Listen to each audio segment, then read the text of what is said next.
আমার চাওয়াটা আসলেই মনে হয় একটু বেশি ছিল, তাই না? আসলেই যদি চাওয়াটা বেশি না হবে তাহলে আমি এত কষ্ট কেন পাবো? আমি হয়তো অনেক বেশি কিছু চাই পেয়েছিলাম তোমার কাছে, তাই না?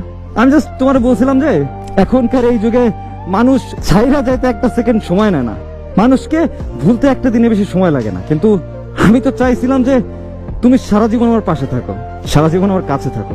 হয়তো আমার এই চাওয়াটাই সব থেকে বড় ভুল হয়েছে, তাই না? ফ্যামিলির প্রবলেম, টাকার সমস্যা, বন্ধু বান্ধবের থেকে কষ্ট, সবই ছিল লাইফে। আমি জাস্ট একটা পার্সনের মুখের দিকে তাকাইছিলাম যে এই মানুষটা হয়তো আমার জীবনে কষ্ট দেবে না, বাট আসলে আমি ভুল। আমি তোমার সব থেকে বেশি ভালোবাসা সব থেকে বড় ভুলটাই করছি, বিশ্বাস করো। আমি আমার নিজের জীবনের থেকে তোমার বেশি ভালোবাসি, আর এটা তো আরো বড় ভুল। কারণ আমি হয়তো বুঝাই উঠতে পারি যারাই তুমি সব থেকে বেশি ভালোবাসবা সেই মানুষটা একটা সময় চলে যাবে, সেই মানুষটাই একটা সময় কষ্ট দিবে। এই জিনিসটা বুঝে উঠতে পারিনি, আর তাই তো জীবনের সব থেকে বড় কষ্টটা তোমার কাছ থেকে আমি পাইছি, যারে আমি জীবনের থেকে বেশি ভালোবাসছি। এইসব জিনিস আসলে আফসোস লাগে অনেক, যে তোমার কাছ থেকে আমি এটা পাবো, এটা কখনো আমি আশা করিনি। আমি কখনো অন্তত ভাবি নাই যে তুমি আমার মাঝপথে রেখে চলে যাবা।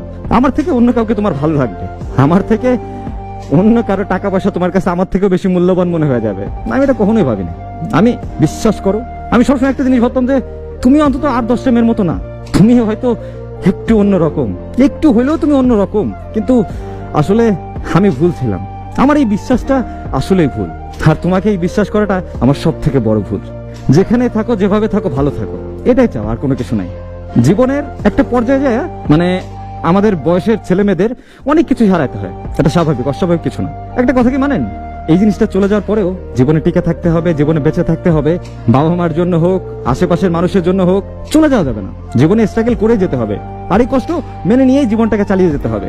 এই একটা বুঝ না একটা বয়সের পর চলে আসে, যেমন 23, 24, 25-এর পরে এই বুঝটা সবার ভিতরেই মোটামুটি চলে আসে। ছেলে হোক মেয়ে হোক, সবার ভিতরে আসে। আমরা দিন শেষে হিসাব করে দেখেন যে আমরা কেউই ভালো নাই, অন্তত এই ভালোবাসা আসলেই কেউ ভালো নাই কোথাও।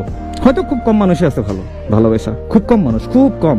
কিন্তু ওই কম মানুষের সংখ্যার ভেতরে আমাদের নামটা যোগ হলো না, এটা আমাদের কপাল, তাছাড়া কিছু নাই। আর সামনের মানুষটাকে যে ভালোবাসছি এই ভুল ডিসিশনের জন্য, এটাই জাস্ট, আর কিছু না। তবুও আমরা এই পেন থেকে না সহজে বের হতে পারি না, বাট একটা সময় জিনিসটা অভ্যাস হয়ে যায়। কষ্টগুলো নিতে নিতে একটা সময় মনে হয় যে এটা আমার শরীরের সাথে জড়িত, এটা বাইরে কিছুই না, এটা স্বাভাবিক। ততক্ষণ পর্যন্ত একটু পেন লাগে, কষ্ট লাগে। ভালোবাসার মানুষকে হারাই ফেলার আফসোস সারা জীবনেও শেষ হয় না।